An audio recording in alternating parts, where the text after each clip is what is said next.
Hello friends. Welcome to Genius Academic Adda. कैसे हैं आप सभी लोग? आशा करता हूं आप सभी लोग बहुत अच्छे होंगे, बेहतरीन होंगे। उम्मीद है आपकी पढ़ाई बहुत अच्छी तरह से चल रही होगी। हमने अपने पिछले सेशन में पढ़ा था कुछ रासायनिक समीकरण को कैसे संतुलित करना है। हमारा पूरा कंप्लीट नहीं हो पाया है। आज के सेशन में हम इसे पूरा कंप्लीट कर देंगे। चलिएगा दोस्तों, देखते हैं अपने नए सेशन में। आइएगा। कुछ हमने यहाँ से पढ़ा था, फाइनल इक्वेशन हमारी कंप्लीट हो गई थी। गाइस, ये जो फाइनल इक्वेशन थी ये हमारी कंप्लीट हो गई थी। यहाँ पे आज से हम यहाँ से फोर्थ स्टेप चालू करते हैं। देखिएगा, भौतिक अवस्थाओं के संकेत लिखना। ये क्या होती हैं भौतिक अवस्थाएं? जैसे किसी चीज की भौतिक अवस्था, मान लो जैसे पानी की भौतिक अवस्था क्या है, लिक्विड है या द्रव है। ठीक, ये होती है। और ये ठोस की, जैसे मान लो बर्फ की ठोस हो जाता है, यही होती हैं अवस्थाएं।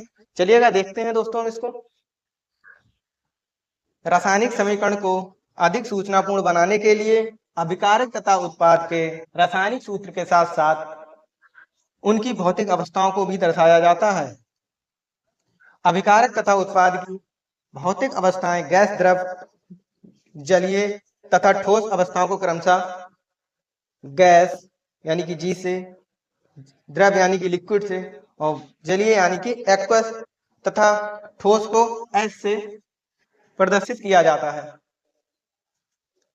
अभिकारक तथा उत्पाद जब जल में घोल के रूप में उपस्थित होते हैं तब यह एक्वस लिखा जाता है।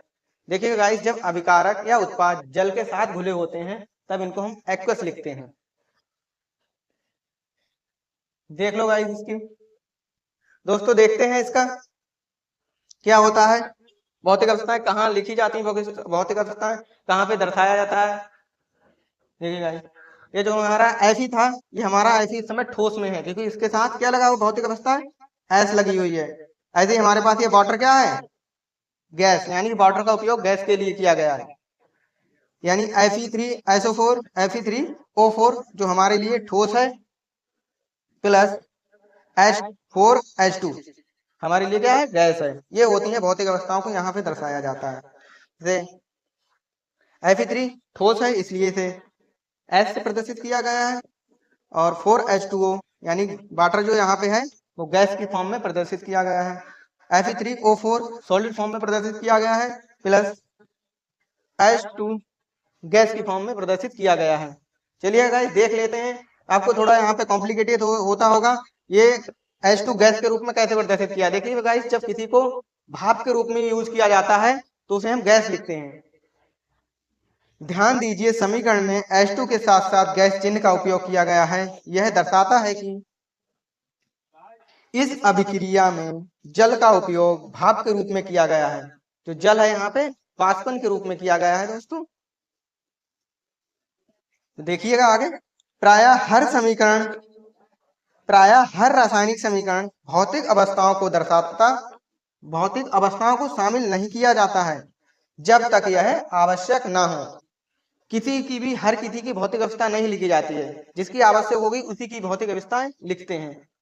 ठीक दोस्तों, कभी कभी अभिक्रिया के परिस्थितियां जैसे कि ताप, दाब, उत्प्रेरक आदि को तीर के निशान के ऊपर या नीचे लिखा जाता है। ये क्या होता है, ताप, दाब या उत्प्रेरक क्या होता है? देखो, उत्प्रेरक दो प्रकार के होते हैं। एक होता है जो रासायनिक अभिक्रिया के वेग को बढ़ा देता है, और एक जो होता है वो रासायनिक अभिक्रिया के वेग को घटा देता है दोस्तों। ताप, दाब ये क्या होता है? ताप मतलब जितना ताप होता है, जितना टेम्परेचर लगता है वो भी हम उसे लिखते हैं, और जितना दाब लगता है वो भी हम इसे लिखते हैं। देखिएगा गाइस, जैसे ये हमारे पास कार्बन डाइऑक्साइड यहाँ पे एक्वस के रूप में ली गई है, प्लस 12H2O। देखिएगा गाइस, यहाँ पे H2O जो है जल होता है। जल कितने होता है? लिक्विड में, इसलिए इसे लिक्विड में लिया गया है। जो होता है उत्प्रेरक, देखिएगा गाइस, उत्प्रेरक होते हैं प्रकाश की उपस्थिति में, और क्लोरोफिल यहाँ पे है, ये होता है उत्प्रेरक। ये जो होता है हमारा C6H12O6 ये हमारा होता है ग्लूकोज। ये भी ग्लूकोज किसमें है? एक्वस में है, यानी कि सोल्यूशन में मिलाया गया है। किसी सोल्यूशन में मिलाने के बाद ये ग्लूकोज बना है। यानी कि जल में कोई सोल्यूशन घोला जाएगा तो क्या होगा? एक्वस लिखा जाएगा, इसलिए एक्वस लिखाया गया है। प्लस O2 एक्वस में है, O2 भी क्या है हमारी एक्वस में है, प्लस H2O ये हमारा लिक्विड में है। देखिएगा दोस्तों, ये हमारा ग्लूकोज हो गया, ये कार्बन डाइऑक्साइड हो गया, ये वाटर हो गया हमारा, ये ग्लूकोज हो गया, ये O2 हो गया यानी ऑक्सीजन हो गया, ये हमारा जल हो गया।